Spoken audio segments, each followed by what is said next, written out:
welcome back to the channel. This is Amber's World, and if you are new here, welcome. I am so glad that you came across this video, that you came across this channel. If you like what you see today, go ahead and click that subscribe button and press that notification bell so that you can be notified when I upload more videos. Also, go ahead and check out my other videos. I do vlogging, I talk about hair, I talk about skincare, I do a little bit of everything. So go ahead and give your girl a chance. You already made it here, you already pressed play on this video.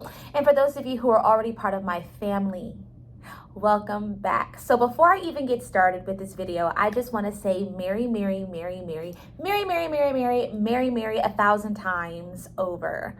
Christmas to all of you who celebrate it. Happy holidays to those who don't. I'm here sitting in my hotel room. I'm on a layover right now. I'm currently on a rotation for work and our deadhead to get to our next destination has been delayed or pushed back rather. And right now, currently in Seattle, there's a lot of crazy winter weather.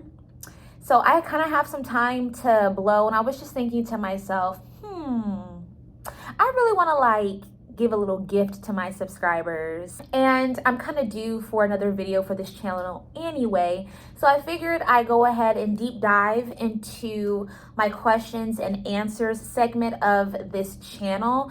Sporadically I will be doing videos in which I answer questions that y'all have asked me on my channel, whether it be on my posts or under my actual videos themselves. So today I'm going to be addressing a question, and it's not really much of a yes or no question. I'm gonna have to break a few things down.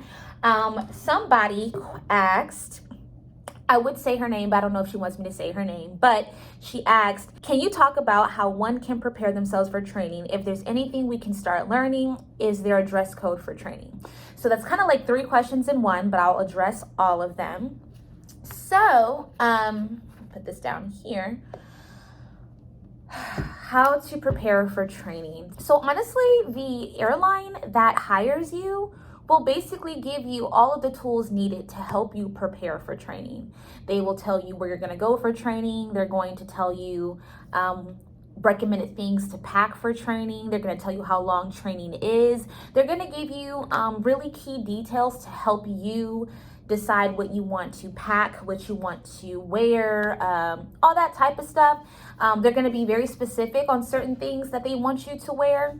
I know she asked about dress code. They will lay that dress code down for you, trust me. And if you happen to get into my airline, trust and believe, they will make the dress code very, very, very, very clear. So you won't really need to guess that. You just kind of have to use your best judgment with what they give you. They are pretty clear on what they want you to wear, but I'll never forget when I went to training, there were people who were having a really, really hard time following the dress code standards. And I didn't know why, because to me, it was kind of laid out in black and white. But, you know, unfortunately, some people struggle with dress code. So I feel like I'm answering these questions all over the place. Preparing for training. The airline will give you details, but my own personal way of preparing for training is kind of getting your mind set that you're not going there to have fun, though you probably are going to have fun. And if you have fun for training, that's great. You're not there to make friends either. If you end up making lifelong friends at training, that's wonderful too. That is a bonus. But your main objective going to training to become a flight attendant for whatever airline that you're going to is learning how to do your job. That is the first thing. That is the only priority. When you're training, you're working. And I don't know if you'll be getting paid for training. I can't speak for all airlines.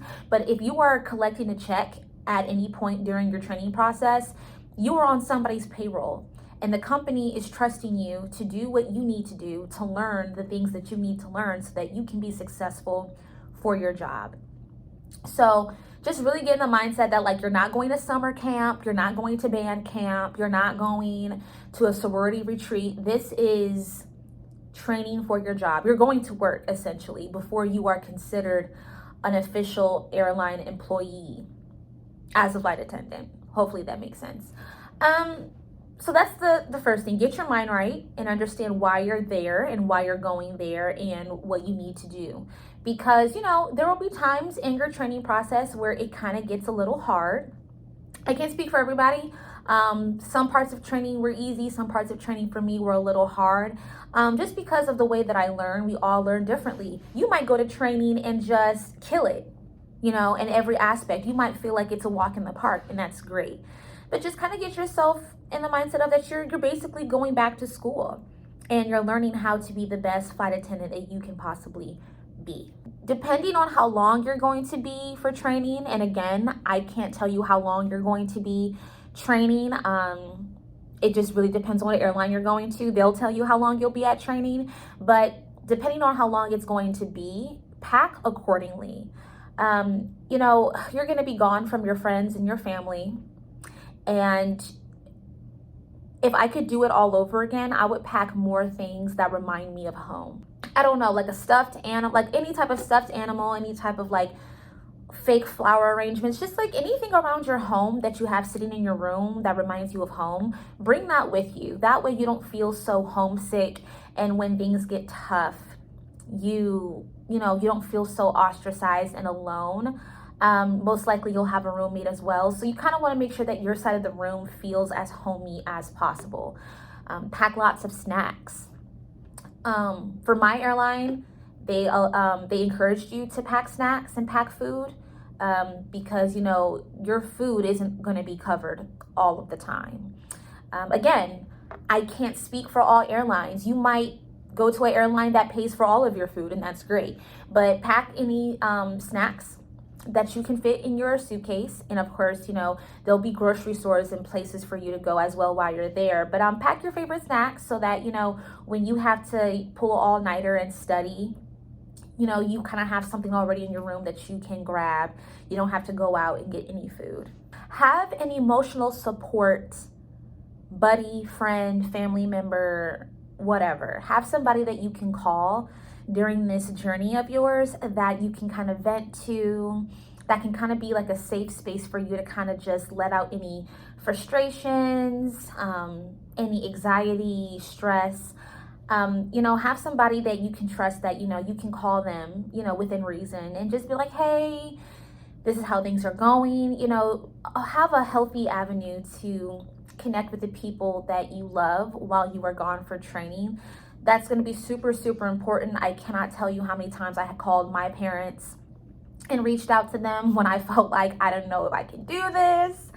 For those of you who have watched my training vlog, then you already know that the road wasn't always crystal and sweet peaches and cream and all of that. So having family members and friends that I could contact during that really trying time at times was really, really beneficial. So have somebody that you can talk to. Make sure you have durable luggage. You know that the luggage that you have in your garage is on its last leg, on its last wheel. The handle is a little messed up.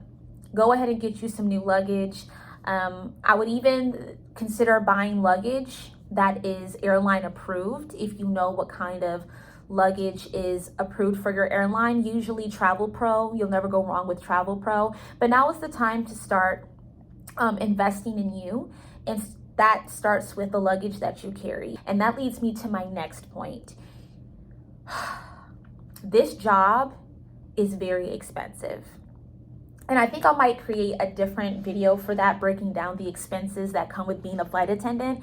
But for now, I'll just say to save as much money as you possibly can, because you're not going to be paid top dollar when you're in training. So however long you have until you start training, try to save as much money as you can so that, the financial burden isn't as heavy. If you can pay your rent a month in advance, that's great. If you can kind of take care of any financial responsibilities that you can, go ahead and do that, but save as much money as you possibly can, because until you get to like that second or third check as a official flight attendant, your money is going to be a little funny. I'll say that. And that goes for if you're regional or mainline. Like, it's a little shaky financially getting into the career, but once you're in it, it gets better. So save up, save up, save up, save up. I'm thirsty. Another way that you can prepare for training is if you have kids, husbands, wives, partners, girlfriends, boyfriends, all of that, kind of prepare them for the fact that you're going to be gone for a really long time. I don't have children. I'm not married. I'm not spoken for in any way. So that part was easy for me because I didn't have to worry about childcare, who was going to watch the kids, who's going to watch the dog, who's going to do that. So if you have kids, animals, husbands, wives, girlfriends, again, you want to kind of make arrangements to make sure that they're taken care of and that they can support you and you can support them while you are gone. Because you just don't want to be gone for a long period of time and that part of life isn't taken care of. I know that's kind of common sense, but that is something that you need to consider before you go to training. Again, I can't really go into depth with that because, like I said, I don't have kids and I'm not married. So getting up and going to training wasn't hard for me. And not to say that it's going to be hard for you, but that's just one less responsibility or thing that I had to think about or worry about. And to answer the question about what can you start learning, again, that is up to your airline. Trust and believe that your airline is going to set you up for success regarding what you need to learn, the curriculum that you will be facing. If there's anything that you need to start learning ahead of time, trust your airline will give it to you. I had things that I needed to learn ahead of time when I did my regional airline. And for mainline, I don't remember us getting any like pre-homework materials. I don't think so. I could be wrong, but I don't remember doing anything like studying or anything like that. I was just getting really excited and doing a lot of research on the company still, and they sent us a lot of like information about what we have in store, if I'm wording that correctly, for training, but like we didn't have any work. And of course that can change. Curriculum is always changing, and the way that they decide to teach flight attendants is always changing. So I wouldn't worry too much about that. Trust everything that you need to learn, you will know. Just, take care of all the other stuff that I mentioned and get excited because you're about to start a wonderful, wonderful career. And I wish you all the best of luck. All of you who are going to be starting flight attendant training, starting 2023. I am so, so excited for you. A word of advice is to remember why you're there. Have so much fun. Just live in the moment and be present. And don't be too hard on yourself. It's not a competition. Your colleagues that you're learning with, they are there to support you and you're there to support them because you guys are in this journey together. So with that said, Merry Christmas, y'all. Again, I hope that this video was helpful. If you have more questions from this video, go ahead and comment them below. Like this video. Oh my God, my throat. Like this video, subscribe to this video, press that notification bell, and I will see you guys next time. Bye.